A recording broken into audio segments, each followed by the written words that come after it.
স্বাধীনতার পর থেকে শুধু শাসকের হাত বদল হয়েছে, আমরা কিছু পাই নাই, ঠিক কিনা বলেন? শুধু ওনাদের দোষ দিয়ে কি লাভ?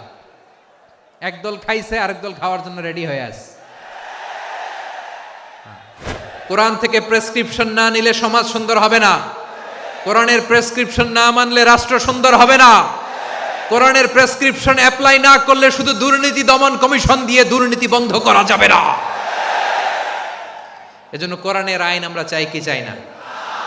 ইউনূস গভর্নমেন্টকে আমি বলবো, অল্প সময়ের জন্য আপনারা এসেছেন, সংস্কারও করতে হবে, আবার নির্বাচনও করতে হবে। সব সংস্কার হতে করতে পারবেন না, যতটুকু পারবেন এর মধ্যে আমাদের যে হিউজ ম্যান পাওয়ার, আমাদের যে মানব সম্পদ, হিউম্যান রিসোর্স, এটাকে ডেভেলপ করে আপনাদের যেতে হবে। বাংলাদেশের আসল পরিচয় কি? সবাই বলে না। বাংলাদেশের আসল পরিচয় কি? এই ইসলাম নিয়ে আমরা সংসদ ভবন সাজাবো, রাজি আছি না নাই? শেকড় ভুলে যাওয়া যাবে না। আমরা ধাপে ধাপে শারিয়া আইনের দিকে যাব ইনশাআল্লাহ, কিন্তু জঙ্গিবাদ দিয়ে নয়, কট্টরপন্থা দিয়ে নয়। আমরা ইন্টেলেকচুয়ালি, গ্রাজুয়ালি, ধাপে ধাপে শারিয়া আইনের দিকে মুভ করব ইনশাআল্লাহ। বলো লিল্লাহি তাকবীর। এদেশের আসল পরিচয় সবাই বলে না, আওয়াজ করে, এদেশের আসল পরিচয়। চট্টগ্রাম, ফেনীতে যারা গিয়েছেন, মেঘনা গোমতী ব্রিজ প্রকল্প নাম শুনছেন? মেঘনা একটা ব্রিজ পার হওয়া লাগে। এই মেঘনা গোমতী, এখানে 3টা ব্রিজ, কাঁচপুর সহ, এই 3টা ব্রিজের নির্মাণ কাজ, রেনোভেশনের কাজ দেয়া হয়েছিল জাপানের একটা কোম্পানিকে। কাকে? জাপানের কোম্পানির নির্মাণ শেষে 738 কোটি টাকা বেঁচে গেছিল, এটা গভর্নমেন্টের হাতে দিয়ে তারা বিদায় নিয়েছে। কত টাকা? 738 কোটি টাকা। যত প্রাক্কলিত ব্যয় নির্ধারণ করা হয়েছে, সব টাকা সরকার, তৎকালীন সরকার, 2019-এর সরকার, কারা ছিল তো জানেন? এই 2019-এর সরকার তাদেরকে দিয়েছে। তারা রিনোভেশন নির্মাণ শেষে 738 কোটি টাকা অতিরিক্ত বেঁচে গেছিল, এটা আবার গভর্নমেন্টের হাতে বুঝাই দিয়ে তারা বিদায় নিচ্ছে। আমরা কেন এমন হইতে পারলাম না? জাপানের ওরাও মানুষ, আমরাও মানুষ, তার মানে মানুষে মানুষে পার্থক্য আছে না নাই? বাংলাদেশের 2টা উদাহরণ দেয়। 1 নম্বর উদাহরণ, গত সপ্তাহে আপনারা জানেন কক্সবাজার আমার একটা প্রোগ্রাম ছিল, তো হেলিকপ্টারে গিয়েছিলাম। ফেনী জেলা যখন পার হচ্ছি, আমি দেখলাম 3টা উইন্ডমিল চিনেন তো? বিশাল পিলার, 3টা-4টা পাখা থাকে। বায়ু বিদ্যুৎ কেন্দ্র, বাংলাদেশের প্রথম বায়ু বিদ্যুৎ কেন্দ্র এটা। মুহুরী প্রজেক্ট বলে ওটার, সম্ভবত মুহুরী প্রজেক্ট। তো সাগরের বাতাসের ঝাপটায় এটা ঘুরে এনার্জি হয়, ইলেকট্রিসিটি উৎপাদন হয়। তো আমি পাইলটকে বললাম, ভাই এগুলো থেকে কেমন ইলেকট্রিসিটি উৎপাদন হয়? কয় হুজুর একটুও হয় না, কিছুই হয় না। কিছুই হয় না মানে? বলে হুজুর বাংলাদেশে যত উইন্ডমিল আছে এটার পাখা একটাও ঘুরে না। আল্লাহ, বলেন কি? তাহলে এই যে কোটি কোটি টাকা ব্যয় করে যে উইন্ডমিল, কয় হুজুর ভিতরে ফিটফাট, উপরে ফিটফাট, ভিতরে সদরঘাট। তার মানে কোটি কোটি টাকা দিয়ে এই উইন্ডমিল বানায়, এখানে কিছু নাই। দুর্নীতির আড্ডাখানা, আখড়াখানা বাংলাদেশ, ঠিক কিনা বলেন? হায় রে, জাপানিজরাও মানুষ, আমরাও মানুষ। আমার এক নিকটাত্মীয় সরকারি চাকরিজীবী, উনি আমাকে বললেন, বাংলাদেশের আরেকটা উদাহরণ দেই। উনি আমাকে বললেন যে প্রতি বছর আমাদের অফিসের ফার্নিচার চেঞ্জ করে। আমি বললাম প্রতি বছর ফার্নিচার চেঞ্জ করে কেন? বলে যে ফার্নিচার নতুন পারচেজ করলেই তো ওইখানে টাকা, নতুন কিনতে পারলেই টাকা, নতুন উন্নয়নের সবক শোনাতে পারলেই টাকা। প্রথম আলোর রিপোর্ট, কি আলো? প্রথম আলোর রিপোর্ট, গত 15 বছরে উন্নয়নের নামে লুটপাট হয়েছে প্রায় 3.25 লাখ কোটি টাকা। কার রিপোর্ট? আমাদের বানানো কথা। প্রথম আলোর রিপোর্ট। গত 15 বছরে কারা ছিল জানেন তো? হ্যাঁ, শুধু ওনাদেরকেই দোষ দিয়ে লাভ নাই। স্বাধীনতার পর থেকে শুধু শাসকের হাত বদল হয়েছে, আমরা কিছু পাই নাই, ঠিক কিনা বলেন? শুধু ওনাদের দোষ দিয়ে কি লাভ? একদল খাইছে, আরেক দল খাওয়ার জন্য রেডি হয়ে আছে। আমরা এরকম চাই না। জনগণকে ফুটপাতে বসায় দিচ্ছে। প্রিয় ভাইয়েরা, তাহলে জাপানের মানুষও মানুষ, আমরাও মানুষ। সিদ্ধান্ত আপনার, কোন মানুষ হবেন, ভালো মানুষ না খারাপ মানুষ?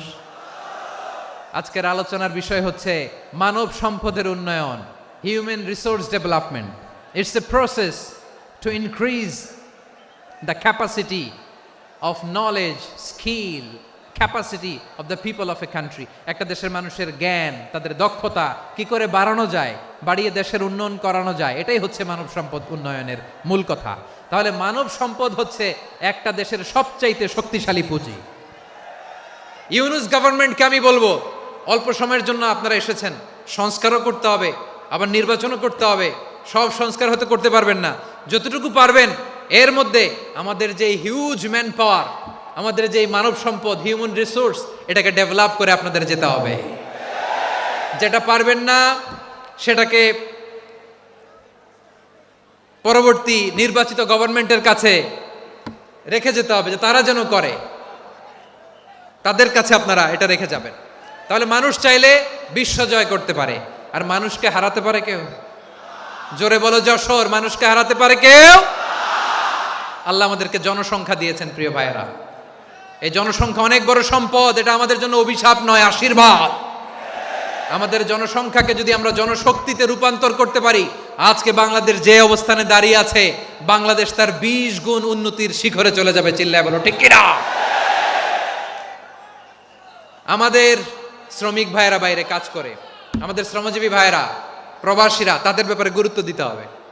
আমাদের শ্রমের দাম সবচেয়ে কম, সবচেয়ে কম। তারা এম্বাসিতে গুরুত্ব পায় না, এয়ারপোর্টে গুরুত্ব পায় না। এই সরকার অবশ্য তাদেরকে অনেক গুরুত্ব দিচ্ছে। আমাদের অদক্ষ শ্রমিককে যখন আমরা দুবাই পাঠাই, অল্প বেতন পায়, কিন্তু ইন্ডিয়ানরা দক্ষ শ্রমিক পাঠাইলে তার 3 গুণ বেতন পায়। আমরা আমাদের শ্রমিকদেরকে অদক্ষভাবে আর পাঠাতে চাই না, দক্ষ শ্রমিক পাঠিয়ে আমরা রেমিটেন্সের বন্যা বইয়ে দেব। আমাদের শ্রমিকদের পাঠানো রেমিটেন্সের টাকায় সচল থাকে আমার দেশের অর্থনীতির চাকা। তাদেরকে সবচেয়ে গুরুত্ব দিতে হবে। আমরা পেয়েছি ফ্রিডম ফাইটার, মুক্তিযোদ্ধা, আর আমার প্রবাসী ভাইরা হচ্ছে রেমিটেন্স ফাইটার। জোরে বলো ঠিক কিনা? তাহলে আমাদের এই জনশক্তিকে জনসম্পদে ট্রান্সফর্ম করতে হবে, ঠিক কিনা বলেন? সরকার জনগণকে এভাবে পলিশ করতে হবে।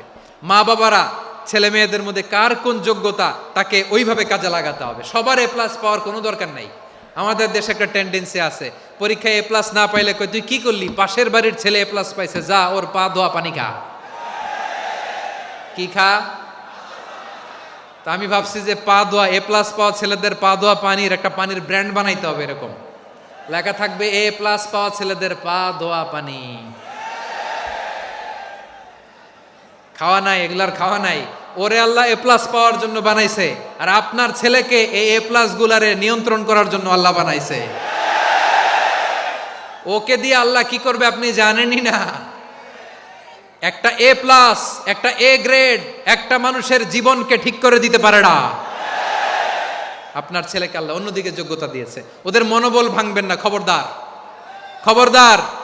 ছেলে মেয়েদের মনোবল ভাঙবেন না।